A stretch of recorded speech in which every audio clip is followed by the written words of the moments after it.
Clips, you see the bullets in the front, and it's just flat. Oh yeah. Did you use a Did you sculpt the individual clips, or did you use a? I did each. I laid a little triangle of Duro putty in, and I put my Optivisor on, and I basically used my knife to create 5 bullets, which then were not perfect, and then I had to go back with my sculpting tool and play around with them so they were pretty close. Are they the kind of things that'll hold up under microscopic viewing? I fear not.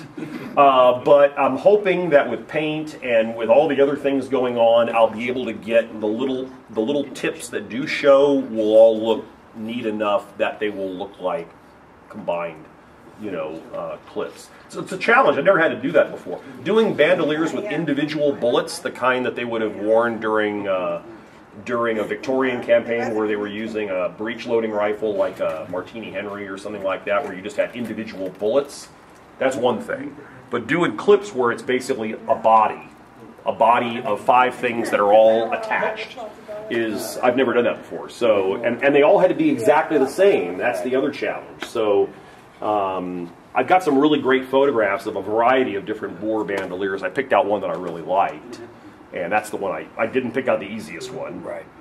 Unfortunately, but it was the coolest looking one. And because he's wearing civilian clothing, his clothing is not going to be all that interest. It's going to be varying earth tones. But this leather bandoliers, that's the bling on the guy. So it's got to be interesting. So I can't just phone in the bandolier. Otherwise, I've kind of phoned in the whole figure. So I've got to put some time into making those bullet clips and the bandoliers look interesting.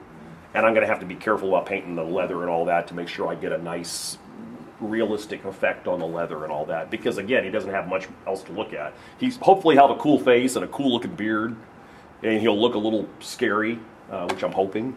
And the rifle will come out really good, because those are all the things that are going to be, eye catching in that guy. So this one, it'll be all the little gold lace and the sword and all that. The torsos that you use. Are those precast? Yeah, I got a bunch of them in here. Yeah, I made them a long time ago, and I asked Brad Lyford if he cast them for me, and he still has my molds. He cast up a whole bunch of them. So you can get a hold of Brad, say, can I have some of Bill's pelvises and torsos, and tell him Bill said it was okay. And because it's so important. I mean, in my own experience, the arm. I don't want to have to redo them all the time. Sure. Yeah. You spend enough time on that. I used to for years, probably for the first 100 figures I did, I used to carve down Airfix multi-pose figures to lumps, and I would use those until my fingers were all shredded because of the X-Acto blade raking across them. So.